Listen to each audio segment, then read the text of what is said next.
Okay, let's start then. So really nice to see all you guys here. I was half expecting an empty room. It's only half empty, so that's good. So we already win. A little bit about who this talk is for. So if you're someone who wants to learn a little more about design and production, but just doesn't know how to go about it, if you're someone who's having a lot of issues in your own production or design processes, if you're kind of getting into these groups where you're trying to produce something and things are going wrong, I'm trying to give you a little bit of a blueprint. Of course, because of the time, I'm not going too detailed into anything, but it will definitely help you in ways to see a bigger picture. Also, the good thing about this talk is I'm not selling anything, So everything is for free that you get over here. In fact, after this talk, also, if you want to come over to me and get something, whether it's slides or something else related to this, it's all for free. Okay. The idea is that I was a young designer once upon a time. I was young once upon a time, and it was really hard to kind of get people to talk to you. This was back in the early 2000s, without setting up multiple appointments or without having references. So I made a decision then that if I'm ever in a position where I can help out, it would all be for free. So we try to go with that. So it's just a starting point, and then we can go further. So a little bit about myself. My name is Rahul. I started my career in 2005 as a game designer and a level designer. It's quite an interesting story.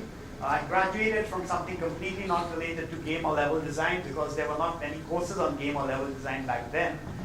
So I graduated from mass media and design, and for about 6 to 7 months I was kind of jobless. I was really struggling to get a job. Most of you are Asians here, so you know how Asian parents and lack of having a job, it's not the best combination. So, having to answer my parents every day. So I made up a fake job for myself, So what I used to do is I used to go out of my house, I used to go play cricket in one of the grounds in Mumbai. I would start at 9 a.m., I would end at 7 p.m. and come back and say, oh, I'm so tired from work, and all that thing. So you have to hustle, right? But that led to my job in the game industry. So what happened was at one point, there was this cricket match between two companies, and both were game companies. And one of the companies needed a few extra players to play for them. So I kind of volunteered. And during the break, I was like, hey, you guys are into gaming, and I love games. Is there a job available? And they were like, yes, our designer just left us. Would you like to interview tomorrow? And that's how the journey started. Learned a lot. I worked for mainly indies, medium-scale indies. The good thing I found working with indies is that you get a lot of freedom. You get to build a lot of things from scratch. You learn things a lot faster. Of course, the downside is most of them shut down. So you have to move to another indie then. So having these indies shut down and restart and all, I've kind of developed my own methods, which hopefully prevents more indies from shutting down. So hopefully some of this I can share with you.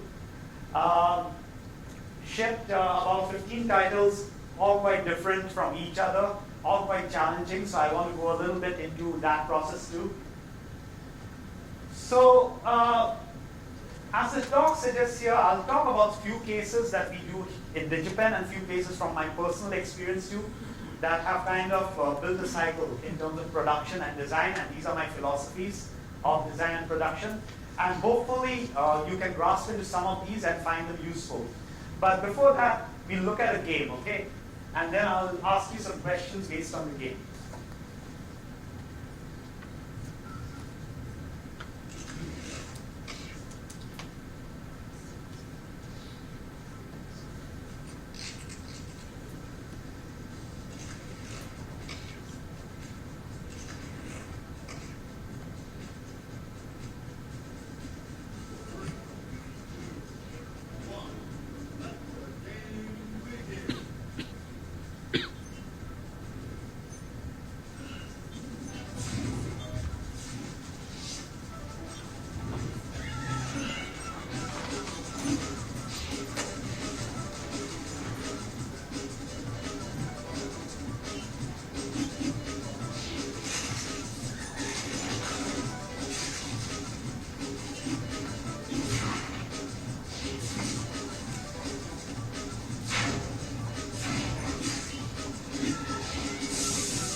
So if you look at this game, it's built in Unity. It's a network multiplayer VR game.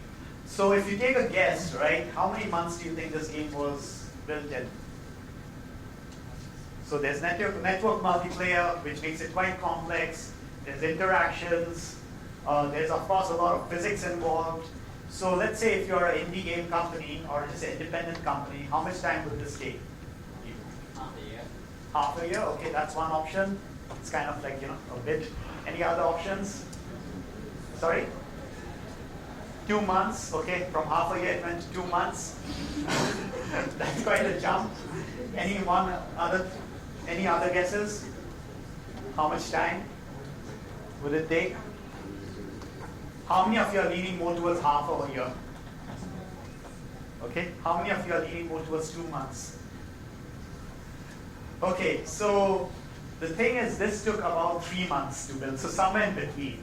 Okay, but the trick here is it didn't take 3 months to just build. The students who are doing this at DigiPen had 4 other modules to do too while building this game.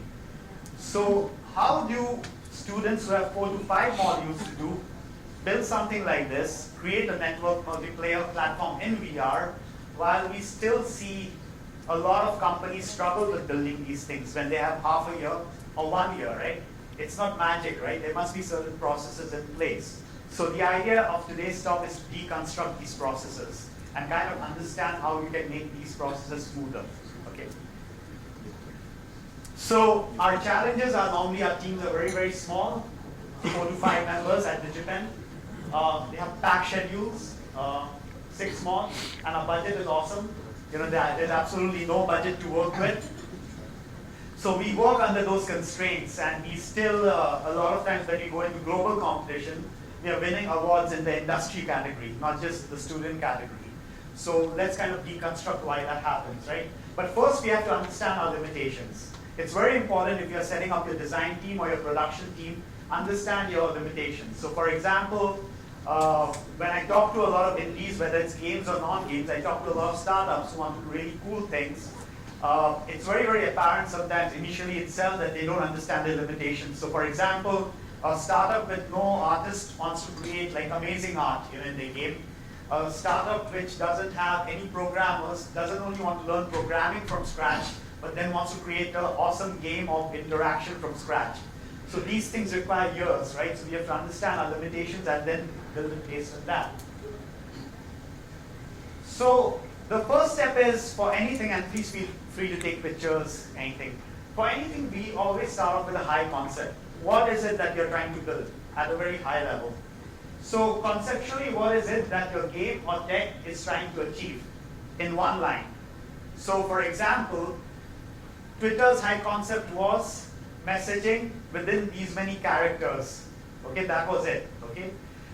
What was Facebook's high concept? Stalking. That was one of the hidden high concepts, right? But Facebook's high concept was reconnecting with your friends all over the world, without any hassles. So if you notice something about the high concept, right, we really don't go technical in the high concept. We don't explain that this product works technically this way, or this particular game works mechanically this way. We are talking about the feeling, the user experience there. So it's very important to do that, because if you don't define this early, the problem is everyone in your team is going to make something different. And this is very, very famous in Asia, because we don't communicate. We are very bad communicators. So there are 7 people working in the team, and all have a different idea of what's going to come out at the other end. And finally what comes out, no one likes it. Okay? So it's very, very important that this is in your whiteboard, blackboard, in your Twitter page, Facebook, so that everyone can refer to this. So I'll give you some examples of this. You guys know this game? Uncharted. So let's look at the high concept. A Hollywood action blockbuster which combines elements of Indiana Jones and Rambo. Okay? It doesn't say anything about the mechanics. It doesn't say anything about the design. It is telling you the experience, because when you play Uncharted, when you jump through pillars, through buildings, you jump through different mountains, you absolutely don't get hurt. You feel like Rambo, getting all those bullets thrown at you. You feel like Indiana Jones. And that's the experience they're trying to sell. of a high-budget Hollywood action blockbuster, and that's what they stick to, right? But if I take this exact same sentence here, it also applies to this, Tomb Raider. You know? So high concepts can be similar for 2 different products or 3 different products, because you're trying to sell a feeling, you're not just selling an interaction. Something very interesting if you see in the next slide.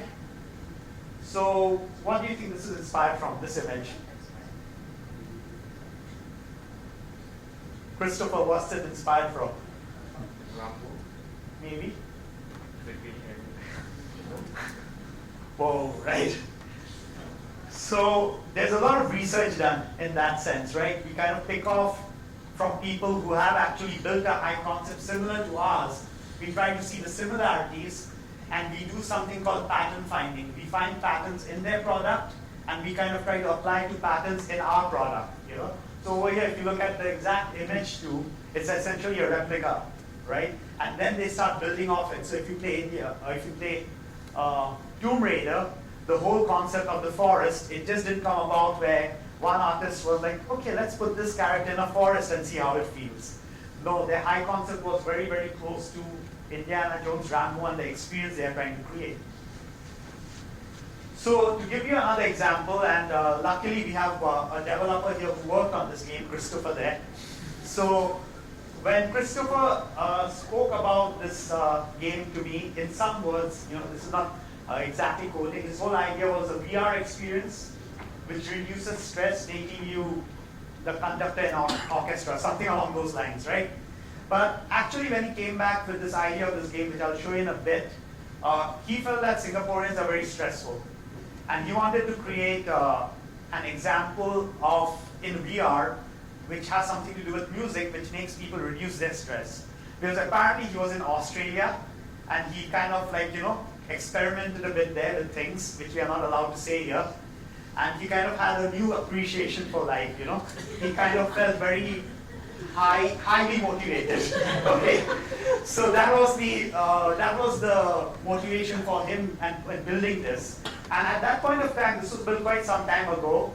A lot of the VR projects that were coming out were really like hardcore games, you know, really fast, really like action oriented. And these guys wanted to do something completely different that kind of appeals to people who have never ever played games. So let's see what they did and how they stuck to the high concept.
Opposite of complicated things. Essentially, you can play this entire game by just touching notes.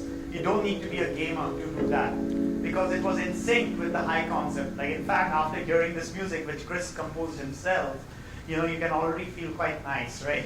It kind of approaches it from the point of high concept. You feel highly relaxed, right?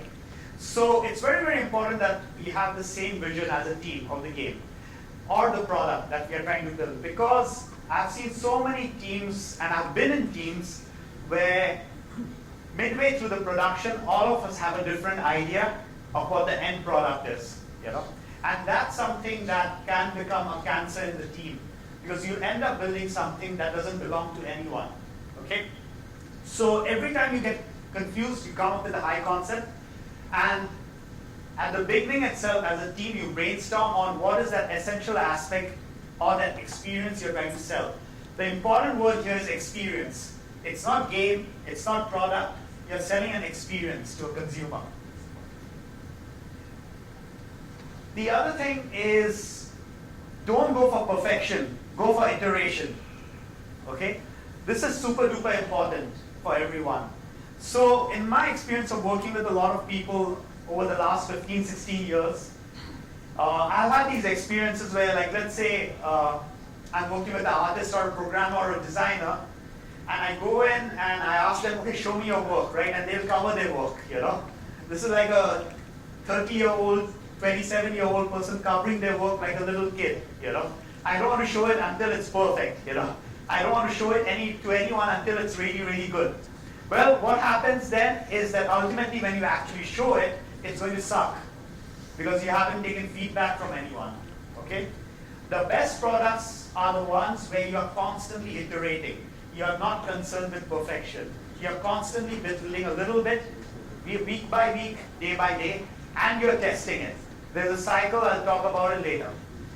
So for everyone here, if you're going to develop anything, or you're already developing something right now, do remember that the product is not you.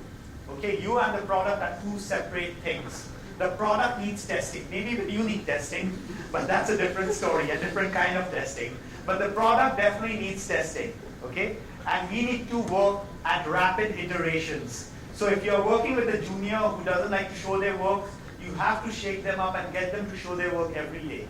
If you yourself are very shy to show your work, you have to expose your work a lot more and get feedback from it, because you don't want to be in a scenario where you're showing it to a senior management person and everything breaks. This pretty much happens to me like every day while dealing with students. Like I go and test the game and everything is breaking, okay? So we make showcasing the games to us compulsory, because if that's not the case, then we will not get products, or we will not hit polish like we want to achieve. So I'll give you an example. This is something I did in my free time. So I'm from India, Mumbai, right? And to give you a context of what I'm showing next, I'm going to show you just a quick blockout I did, okay? What does a blockout mean? That I wanted to create a space with a certain design in mind, and I wanted to give myself a challenge that I'll do it in 2 days, okay? And why I'll do it in 2 days is because I'm not looking for perfection. I'm just looking for something that can communicate the idea to a team I'm working with. So while growing up in India, I was thinking of something where there are a lot of mythologies, like, you know, called Ramayana, Mahabharata. You might not have heard of them, but they are essentially mythologies where kings fight against kings, brothers fight against brothers. So I wanted to create a very small space which in a game would replicate that kind of a sense of mythology, you know? So what do I do first, right? This is quite simple. I start looking at references, okay? So I want to create something along the mix of these things, you know? And I want to create it fast. I don't want it to be perfect. I don't want it to be awesome. I want to create it fast because I think it might be visually unique, and we don't see this in games a lot, okay? So I give myself a challenge that I'll do this in 2 days and I'll show it to people, right? So immediately, by the way, just going off topic, I actually did create a game on Mahabharata when I was a designer on the mobile, but that's a different story, and that's a different kind of a game. But we are focusing a little more on this right now. So try to use asset store to your advantage. You don't have to pay for all the assets that you're kind of, you know, working on. A lot of times, modelers, designers would like to only build assets that they have worked on for days and days. When you're doing rapid prototyping, you have to work with the concept of placeholder assets. Put placeholders inside your scene, or inside your design, or inside your wireframe, okay? A lot of these placeholders come for free. Doesn't mean you can use it commercially, but it will at least get the product going. So start using placeholders. So my challenge is 2 days. I start looking at placeholders that I can build my scene off. So I go to the asset store. There's a Unity docs how to use that Unity asset store. So I go to the Unity asset store. Again, remember, Unity asset store only, guys, okay? And then I start looking at placeholders. And actually, to be very honest, there are a lot of great placeholders there created by all kinds of designers. Now, some of them are above your budget, but a lot of them are for free, right? So I start typing words like thrones. I start typing words like Indian mythology. I start kind of looking at certain things there. I start looking at just different buildings, what I can do. I can maybe take things from different areas, and I can combine them. Because I'm, again, not striving for this to be the best space ever, but I just want it as a proof of concept, whether this would work. Of course, for someone like me who actually doesn't know coding, like there are a lot of sample codes also available there. Of course, this doesn't mean you copy and paste it. You still have to work on it. But use these things which are available for free to your advantage. A lot of us are not using the technology available for free to our advantage when we are rapidly prototyping. Then what do? I have this picture here. I kind of keep using these as my references, and I start building a little bit, really quickly. So you can see some similarities here. I kind of focus on the pillars over here. I kind of focus on the line of sight. A lot of Indian culture has these things, what we call as a mehendi on the floor. I try to kind of create a space for that, okay? And all these pillars and all are created by me. The whole room is created by me. But these are from the asset store. I'm not going to spend like 5 days creating a chair. I'm not going to spend 10 days creating a chair just for a proof of concept. So if your artist wants to spend 10 days creating a chair, find another artist, okay? Who will be practical, okay? We can always create the chair in the future. I'm not saying it's not. We have to replace it. But we have to be practical when we work. So I start creating this. Start adding a little bit of material, texture, again, using things from the asset store, because I can't create materials and textures on my own. Starting to look a little better, and eventually the two things side by side, okay? So all in 2 days, very fast in terms of building this thing. I want to, of course, give it a different look, because I want my own idea of lighting and mood inside of there, right? I don't want it to kind of have the same exact lighting here, otherwise it would just be plagiarism.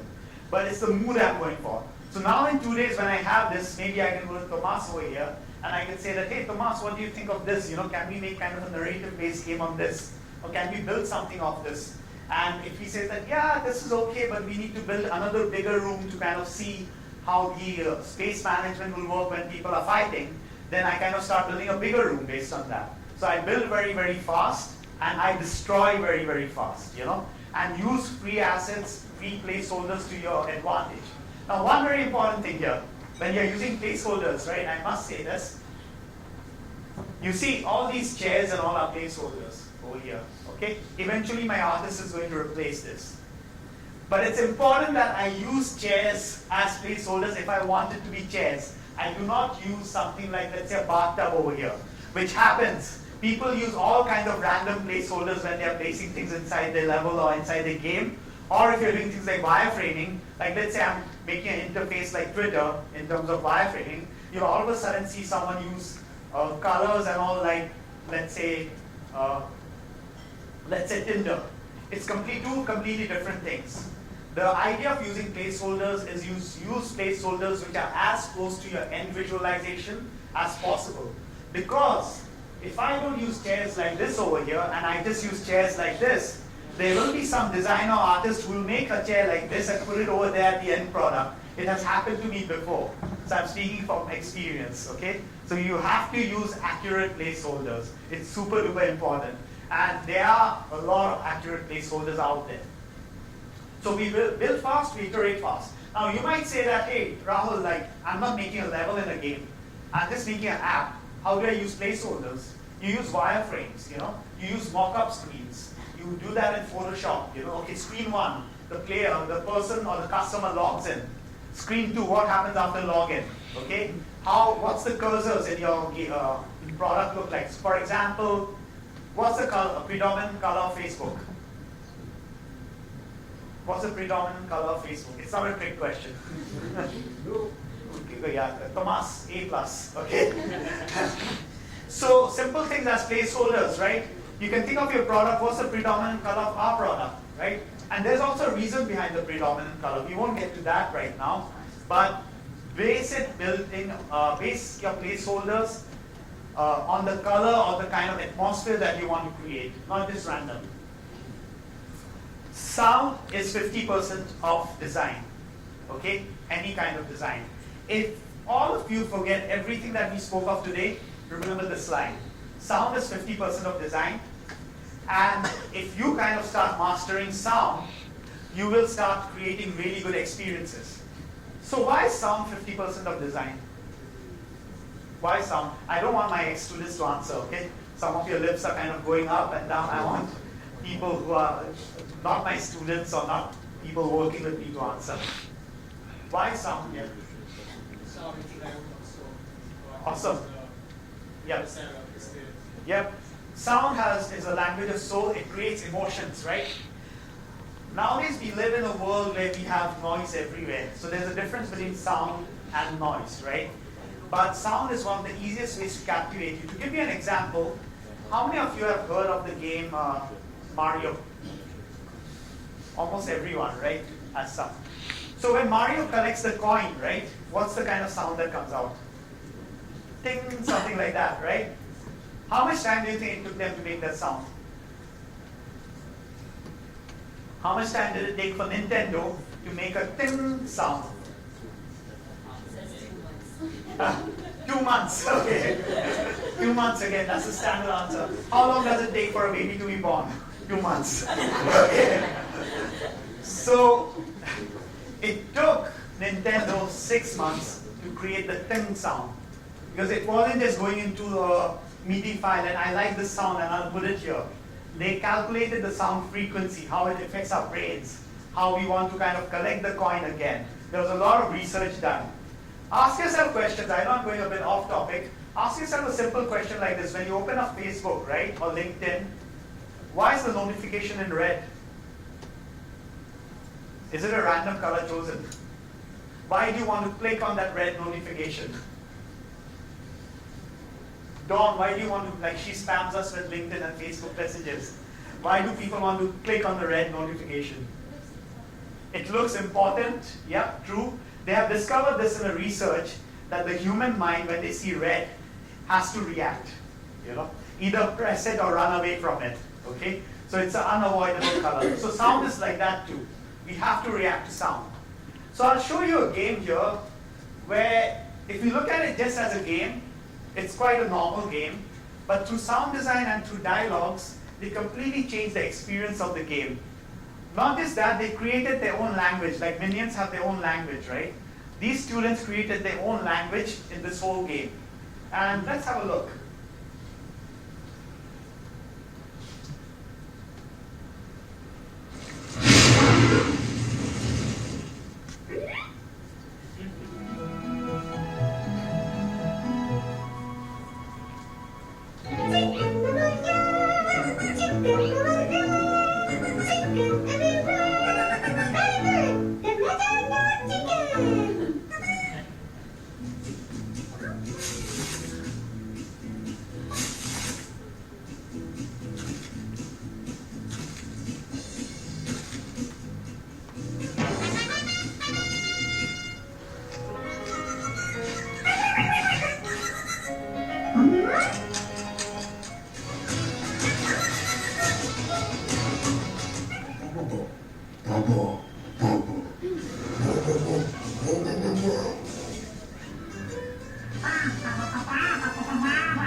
So as an entire package, if we just have text here instead of sound, it will fall flat.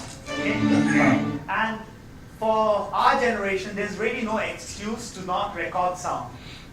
You have your iPhones, you have your Samsungs, you have basic sound recording technology, and no one likes to read text. Do you like to read the long emails you get from your bosses? You know? Do you like to read you do like to read long posts on Facebook because you don't have an option and everyone likes to rant. But in an interactive medium, no one likes to read text. You know? You're crossing barriers when you create interesting sound design. You're crossing barriers when you create interesting dialogues. Even for a product. Think of it. Why does Siri sound a certain way? You know? Why does Siri sound a certain way? It wasn't random, right? Since we are talking about sound. So why do you think Siri sounds the way Siri sounds? Friendly. Sorry? Friendly. Friendly, yes. Any other thought processes? So this is for Apple, right? Which is one of the richest companies in the world. And they must have put in a lot of thought before putting a tick mark on Siri, right? And work that this is how exactly it will sound. Think about it, and then think about how it applies to your product, right? So for example, in a very simple term, right? Why sound and emotions are so important? Because even me right now over here, if I don't sound interested about my own talk, you won't be interested about this talk too, right? If I just stay there and my tone is low. So it's very, very important you create the right emotions. I'll show you another example. I'll show you a same simulation with sound and without sound. So this simulation is a VR simulation. It was essentially developed, again, at DigiPen. And it was developed to make people aware of safety issues with people who work in heights, okay? So when you see the workers, they go into gondolas, they have to go really high. So the whole idea was to make people aware of safety issues. And they all built this using free assets, okay? Because it was a 3-week project. They just wanted a proof of concept. In 3 weeks they built this, but let's look at it with sound and without sound. So this is without sound.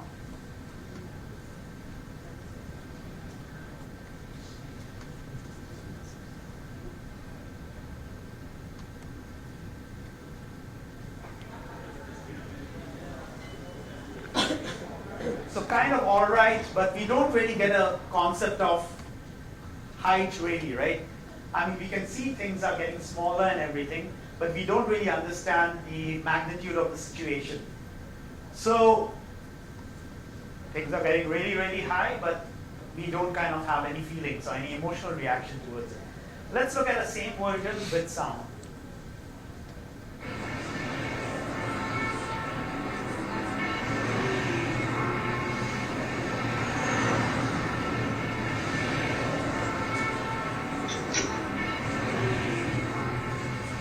And something very interesting is going to start happening with sound now. You notice that? As we are getting higher, what we can hear starts reducing. So it gives us a feeling in VR that we are getting really, really high. And the wind sound takes over. And it starts feeling a little more dangerous.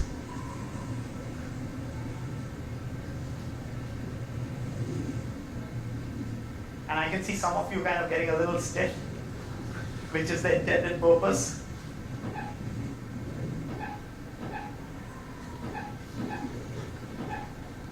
Anyway, nothing is going to happen, don't worry.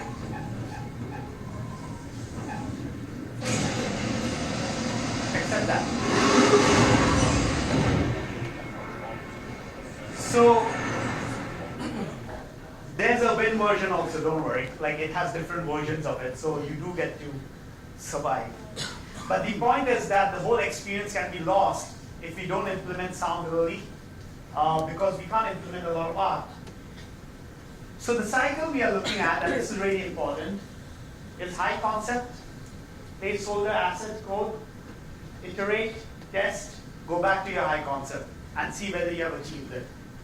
Okay?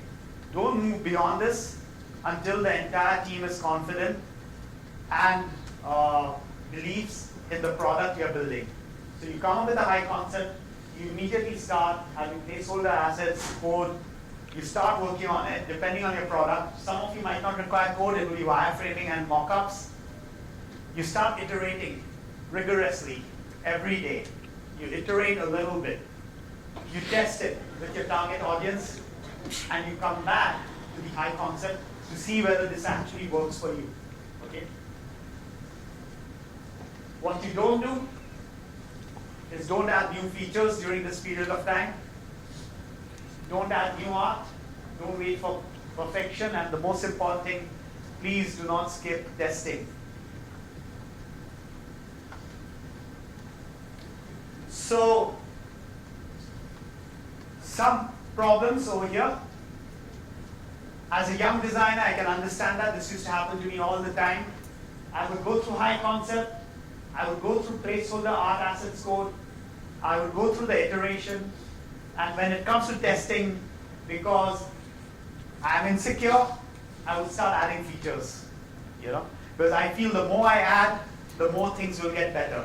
And in fact, it's quite the opposite. The more I add, the more things get confusing. Okay? Who do you test with? Who do you test with? Not your parents, okay?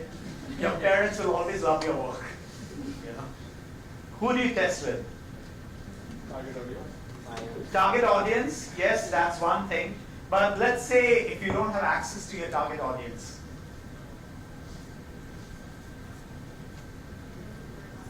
Sorry? Okay, so that's more along the lines. You don't test with people who are a part of the project because they'll come with their own biases. They'll come with their own, understanding of how the project has to be done. So we face this a lot when we work with indie game developers and with student projects. Students are guilty of testing their game with their other student friends, who are a part of the same team. So as soon as, let's say, the lecturers come in to play the game, everything breaks. Why does everything break? Because when you develop something, you know the precise way that is played. You know every button leading to the best possible scenario. You don't play it as someone who's not acquainted with the product. So you test it with people who are not acquainted with the product at all. You also test it with the right age group. Okay? So for example, I'll give you a very simple example. A few years ago, I was helping out this indie game company, and they were building this game. It was essentially a very simple kind of like a space shooter game with comedic elements to it. But when we saw it, everything in the game was, the artist of the game was designing it in a sense where everything was dark colors. So I asked the CEO, who's been testing this game? And the CEO's response was, oh, it's just us, right? And who's this game going to go out to? The game is intended for girls who are 13 to 17 years old, When they actually went to test it with girls who were 13 to 17, which they did very, very late, it was a huge disaster. So we did one very simple tweak. We just changed everything to pink in the game. We changed all the colors to pink, to red, to colors which are more vibrant, and the same game became a huge hit, with a simple tweak. The problem is they lost about 3 months of development because they did not test early. So you need to test early. So I'll give you an example over here of something we did, and I'll do a little bit of a live demo over here, of a project we did a few months ago. It's called Glide Away. It's built in Unity-ANZSEA. It's by 3 members, about 10 weeks, developed for DigiPen Singapore. The idea of the game was that essentially they wanted to create an arcade game which gives people experience of gliding, and which can be accessed by different people. Again, you don't need to play games to experience this. And they had a target market. Their target market was that arcades are exploding in China, and VR arcades are exploding in China. So they were like, we want this for VR arcades in China, okay? So they went through the high concept. They went through placeholder assets, all these things. They built and broke things very, very fast, and let's see what they came up with. Now, I must give you a disclaimer that starting up the Oculus is like doing an operation. So things might break, things might work. Let's keep our fingers crossed. How many of you have used the Oculus? So you can relate to it, right? I can see it by your face. So we'll hope for the best. Another disclaimer is for some reason Oculus doesn't like Sheraton, so I have to fake the VR over here. So apparently if I put the headset on, it doesn't work. But if I play it without the headset, it works. You know? So it's some magic happening over here. But let's see what it is.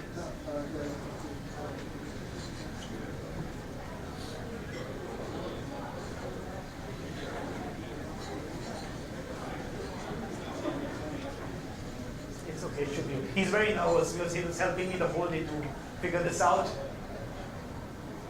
Left or right?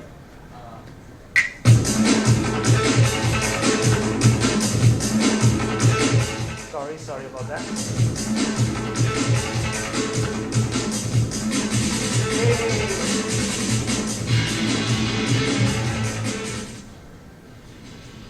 So before we start this, I want to give this gentleman a hand because it's his work.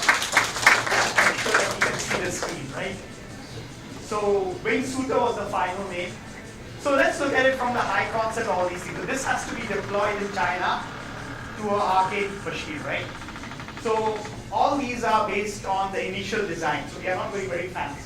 So let's go to how to play. It's very, very simple. We don't have fancy interfaces. The back, credits, all these things are simple. We don't spend time. But if you notice, there's feedback sound everywhere. So we focus on the sound. Okay?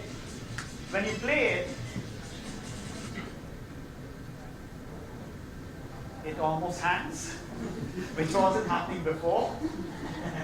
But that is fine. Do you want me, guys, to play casual or hardcore? Hardcore. Okay, let's play casual first. To get acquainted with it. And then we go to hardcore. So let's again break it down, okay? Otherwise there's no point of the talk, right?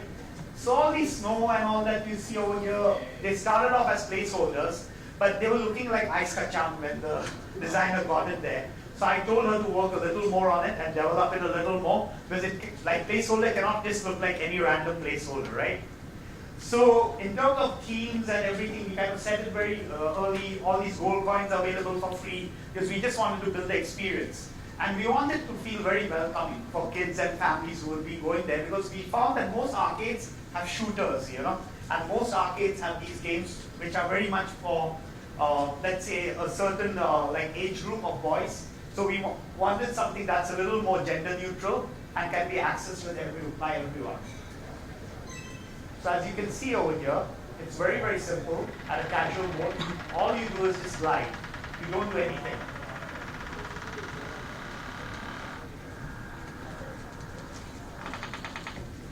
All you do is this. You collect coins, it rumbles. Somehow the sound is not playing, but there is sound, trust me. And that's about it. Anyone can play. You have a little bit of a feedback when you collect the sound. This is the first VR game I'm playing without the headsets. Okay. And let's look at one very simple thing at the end, right? How it ends.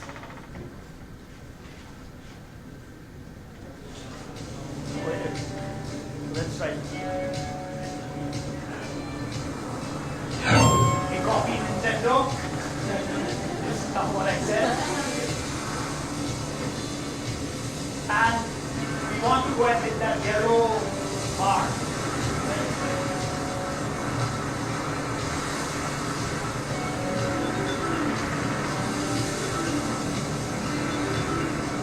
So once you hit that yellow bar,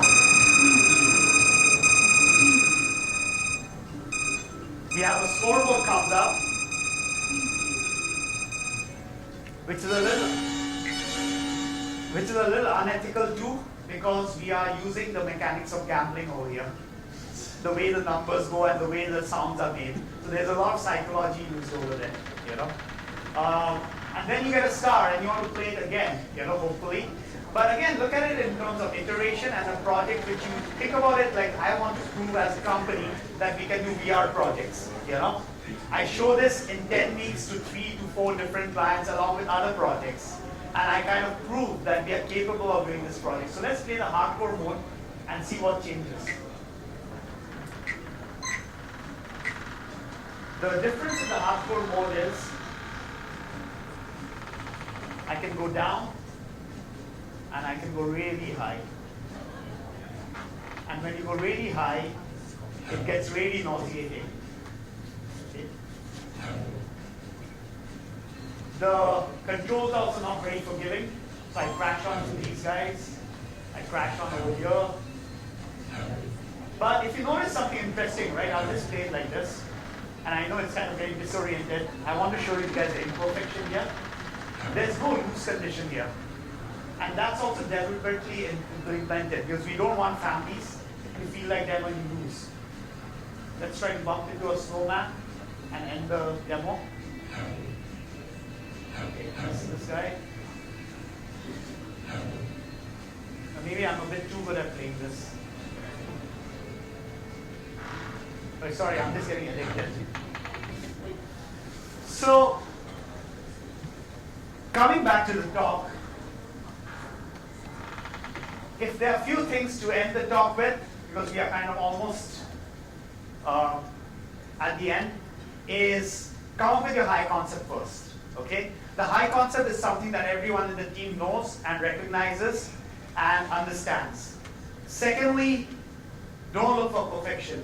Build fast, iterate fast using placeholders. While using placeholders, use the right placeholders. Okay? Use placeholders which will actually eventually feel and look like whatever you have planned in your head. Test fast, break things fast, and then only progress to the second stage. Development is done in stages. It's not done in one shot of 6 months. I'll leave you with this story that I was a mentor at the Google Indie Game Accelerator for the last couple of years. And the biggest problem I saw with indie games is when we played the game, everything broke. And it was really confusing to figure out what they're trying to do. And the big reason of that was because when we asked them when was the last time you tested it, what was the answer? We didn't. You know? So this is a trap we fall into very, very, very easily. So again, just to close off. Okay, it decided to betray us, so now it's not moving, but never mind. Yeah. If you forget everything, remember this wheel. Okay? Okay, we have a little bit of time for Q&A. I'm so sorry, it's already beyond 3:15. Oh, okay. Any Q&A can happen in the foyer. Yeah, so if you have questions, please, we have a DigiPen booth in the booth panel. I'll be there. Please come down and I'll be happy to see you guys. Thanks a lot, guys.